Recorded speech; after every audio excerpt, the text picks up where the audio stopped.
They're really just viewers when they can only see and not hear. Yes, and I think you may be more upset when you do hear it. But anyway, let me back it up here just a touch, because we want to hear every garbled word from the judge. So bear with us on the audio. It's actually better on some speakers than others. On the little IFB in my ear, it is just horrible. But what he's got to say is very important. So, but there's no sound at all. Okay. Don't worry, I got this figured out. Don't worry. Don't worry. How's that? I don't hear a thing. Hold on. Relating to there you go. Still on here? There you go. Okay. No, there you go. Thank you, Your Honor. Your Honor, as is my custom, I lay it out in motion. It's our position that the vast majority of the court file, even with the court taking judicial notice, is inadmissible. It's irrelevant. Paragraph 7 of my motion provides a somewhat comprehensive list of the items that are in there that have no bearing, have no relevance, they're not material in any way to this case. And so we're asking that, aside from very limited number of items that the state can establish has relevance, and it's not barred by hearsay, we're asking that the court exclude that file. Okay, so just to refresh, this is, as you know, the core of the action leading up to the murder of Dan Markel was the dissolution of the marriage and the custody of the kids. So the prosecution has suggested they want to bring in the entire dissolution file. And defense is saying, well, wait a minute, there's so much stuff that's irrelevant there. It's hearsay. Here's a little secret for you. Let me so we can see the side of his head for a couple of minutes. Ask for more than you really want. That's the key. Ask for more than you're willing to accept. So what the prosecution has said is, here, we want this whole dissolution file because we believe it shows motive. We want the jury to see that this was a horrible marriage. The dissolution was nasty, motive, blah, blah, blah. Okay.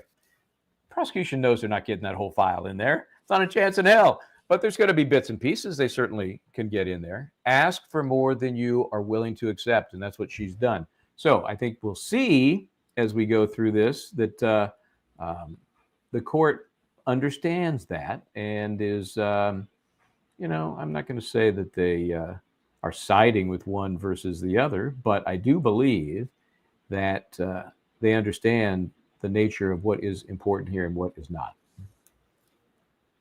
Hold on, let me get that on there. Seeking to admit as a part of its case in chief. The entirety. When it comes to the items that deal with, as identified in paragraph 7 of the motion, what exactly would be the relevance first, and what is your argument as to hearsay?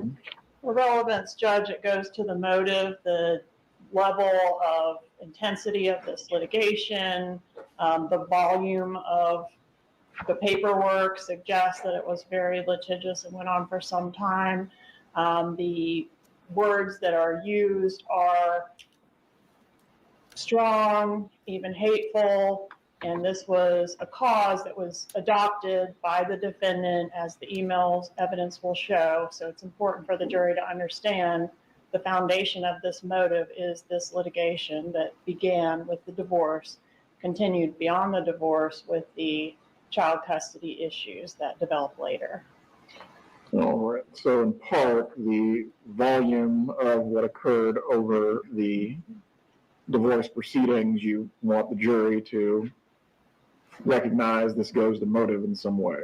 Yes, Your Honor. In reference to hearsay, the items are not being offered for the truth of the matter asserted. There obviously was a litigious divorce, but it's being offered to show the effect on Ms. Adelson. These items were shared with her. The evidence intends to show she was very involved in the pleadings. She was sent the pleadings and offered detailed responses for how Mrs. Wendy Adelson should respond to the pleadings. So it's very bound up in the state's theory of the motive for the case. All right. Mr. Zellman, as to your client's emails to her daughter as this litigation was going on, are these contested in any way? With respect to the initial dissolution proceeding, no. However, in reviewing the emails, the post-dissolution matters that were filed by Mr. Markel, there's no evidence in those emails that those pleadings were shared with Mrs. Adelson. And so certainly, if the state's theory is that it goes to the motive, and that's the way of getting around hearsay, they have to establish that the pleadings were sent to her. My review of the emails show that did not happen. So they can't go to show my client's motive if she didn't receive that. All right, as to any pleadings that correspond with emails or communications that were made by the defendant and otherwise demonstrate her role in or some part in the divorce case, as to those, I'm going to rule they are admissible. The pleadings themselves, if they're being offered not for the truth of the matter asserted, but to otherwise demonstrate motive or intent, those are admissible. However, Ms. Kappelman, as to the bulk of the file itself, I do believe the defense is raising a clear point on this. Absent a connection or a nexus between the defendant and specific aspects of the divorce file, what is your argument concerning it? I mean, there are pleadings in there that are not necessary to show the motive, but I did offer the exhibit itself in its entirety to demonstrate the bulk. If Your Honor is not inclined to allow those pieces of paper that cannot be directly connected to the defendant, may I be permitted to show the exhibit as a demonstrative to the witness to verify that that is the entirety of the divorce file? It is permitted as a demonstrative. You may also ask questions that generally deal with the amount of filings and also the volume of the case, but ultimately as to responses for production or mediator notices, I'm inclined to agree with the defense as to that point. If there's not either a relevant connection or a nexus between the defendant's actions and then what occurred in the dissolution of marriage case, all of it does not come in as substantive evidence. But I do want to make clear on this point, Mr. Zellman, as to what the witnesses will testify to, and none of us will know this until the evidence actually begins. This file can be used for purposes of impeachment, and it can also be used for purposes of rebuttal. Depending on what the witnesses say, what might be not a part of the state's case in chief may still be available to them through other means that are permitted by the rules of evidence. Is everyone clear on those? Yes, sir. Yes, Your Honor. All right. Are you clear on that, LKB? Yeah, actually I am. And the reason I am is because we did Wendy one last week, okay? And you and I, when we heard the emails, right, between her mother to her, we said, holy moly. Holy shnikes. Yeah. Holy shnikes, yeah.